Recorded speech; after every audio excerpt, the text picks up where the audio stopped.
Assalamualaikum warahmatullahi wabarakatuh. Kami dari kelompok 3. Pada video kali ini, kami akan membahas materi mengenai konsep penawaran. Sebelum membahas materi mengenai konsep penawaran, perkenankan kami untuk memperkenalkan diri terlebih dahulu. Perkenalkan, nama saya Herlina Agustin dari Agribisnis 2B. Saya Nisa Berjistia dari Agribisnis 2B.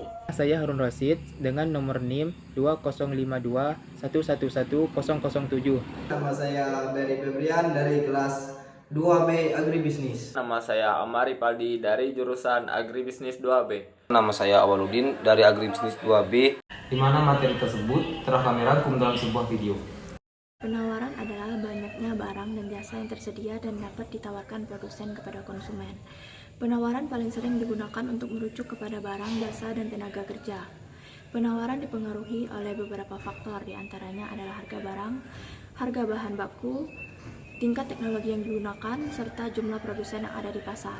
Salah satu faktor terpenting dalam penawaran adalah harga barang. Jika harga barang naik, maka penawaran pun akan meningkat.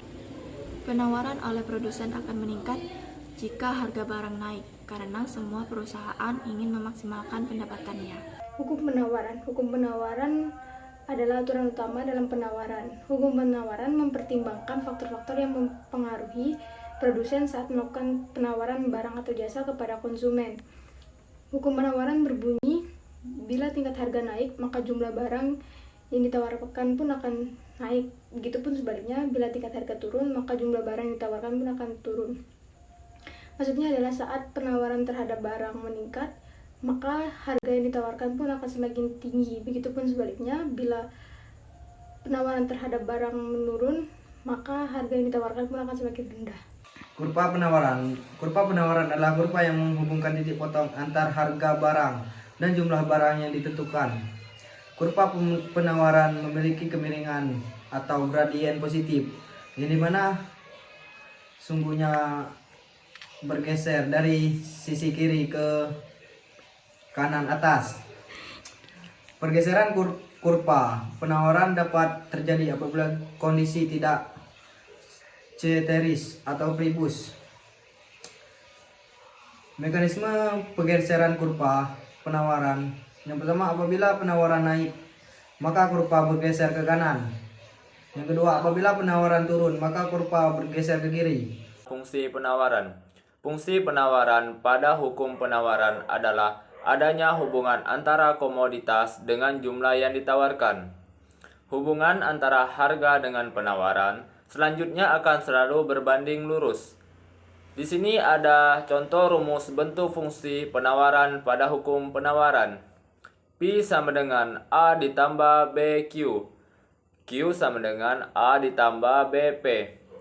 Di sini ada keterangan P sama dengan harga barang per unit dan Q sama dengan jumlah barang yang diminta dan A sama dengan angka konstanta dan B kemiringan atau slope atau gradien. Rumus menghitung besar penawaran yang bisa ditawarkan kurva hukum penawaran. P dikurang P1 per P2 dikurang P1 sama dengan Q dikurang Q1 sama dengan Q2 dikurang Q1. Keterangannya adalah P sama dengan harga, P1 sama dengan harga yang sudah diketahui 1, Q sama dengan permintaan, dan Q1 sama dengan permintaan yang sudah diketahui 1. Saya akan membahas tentang kasus kurva penawaran, yaitu cara menyelesaikan kurva penawaran, tabel penawaran, fungsi sederhana kurva penawaran, dan lain sebagainya. Hal yang harus diperhatikan dalam membuat kurva penawaran, yang pertama yaitu dengan cara membuat tabel penawaran tentunya. Yang kedua yaitu dengan membuat kurva penawaran, dan yang ketiga fungsi sederhana dari kurva penawaran tersebut. Hal yang harus diperhatikan juga adalah membuat kurva penawaran, di mana makin melambung price atau harga, maka akan melambung juga kuantitas jumlah barang yang ditawarkan oleh konsumen. Kita masuk ke contoh soalnya, yaitu buatlah fungsi sederhana dari pada tingkat harga pertama sama dengan 1 dan harga kedua sama dengan 3. Di mana telah kita buat kurva penawaran, yaitu yang pertama tadi kita harus membuat kurva penawaran, yakni dengan harga ada 1, 3, 5, 7, 9, dan 11. Dan penawarannya yaitu ada 3, 5, 11, 15, 17, 20. Dimana sudah kita ketahui bahwa harga yang pertama yaitu 1, harga kedua yaitu 3, harga ketiga yaitu 5, harga keempat yaitu 7, harga ke-9, harga ke-5 9, dan seterusnya. Penawarannya juga sama, yaitu penawaran pertama ada 3, penawaran kedua 5, penawaran ketiga 11, dan seterusnya.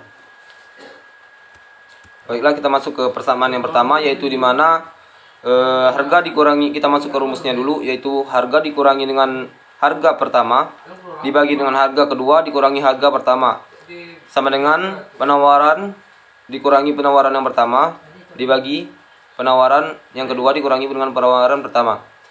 Dimana sudah kita ketahui bahwa harga pertama yang kita ketahui adalah 1, maka harga dikurangi 1 dibagi harga kedua tadi yaitu 3 dikurangi 3 dikurang harga pertama, 3 dikurang 1 sama dengan penawaran pertama, penawaran pertama tadi yaitu 3 dibagi dengan penawaran kedua yaitu 5 dan dikurang 3. Masuk ke harga dikurangi 1 dibagi 2 sama dengan penawaran dikurangi 3 dibagi 2, yaitu dengan 2 dalam kurung harga dikurangi 1 sama dengan 2 harga dikurangi 1 sama dengan 2 penawaran dikurangi 3, yaitu 2 harga dikurangi 2 sama dengan 2 penawaran dikurang 6. 2 harga dikurangi 2 penawaran sama dengan min 6 ditambah 2. 2 harga dikurangi 2 penawaran sama dengan min 4. Jadi hasilnya adalah 2 penawaran sama dengan 4 ditambah 2 harga. Jadi penawarannya yaitu 2 plus harga. Faktor-faktor yang mempengaruhi penawaran. Yang pertama, harga barang itu sendiri. Ini sesuai dengan hukum penawaran. Jika harga menurun dari biasanya, minat beli konsumen akan meningkat. Yang kedua, harga barang lain yang terkait. Jika harga suatu barang yang posisinya berkaitan erat dengan barang tertentu dan mengalami perubahan harga, maka penawaran akan komoditas atau barang tertentu akan mengalami perubahan juga. Yang ketiga, harga faktor produksi. Jika biaya operasional dalam faktor produksi bertambah, akan berpengaruh terhadap jumlah serta harga dari penawaran. Contohnya, mahalnya harga bahan baku. Yang keempat, tingkat teknologi. Tingkat teknologi yang digunakan produsen dalam produksi akan sangat berperan terhadap penawaran. Pada penggunaan teknologi canggih akan menghasilkan jumlah barang lebih banyak dan lebih efisien. Yang kelima, jumlah pedagang. Semakin banyak pedagang dalam suatu wilayah, maka penawaran terhadap suatu barang akan meningkat. Yang terakhir, yang keenam, kebijakan pemerintah. Kebijakan pemerintah diantaranya adalah pembayaran pajak dan kebijakan-kebijakan yang harus ditaati oleh produsen. Berikut adalah contoh studi kasus penawaran, yaitu kelangkaan minyak goreng. Penurunan harga minyak dan ketersediaan penawaran dari para produsen memiliki hubungan dengan materi konsep penawaran yang telah kami bahas, yang dimana di saat harga barang menurun maka angka penawaran pun akan turun. Namun bila harga barang naik, penawaran akan barang tersebut pun akan meningkat. Sekian pembahasan materi dari kami mengenai konsep penawaran. Apabila ada kesalahan kata, kami mohon maaf. Assalamualaikum warahmatullahi wabarakatuh. Oke guys, terima kasih sudah menonton video ini. Jangan lupa like, comment, subscribe, and share ya guys. Terima kasih. Dadah.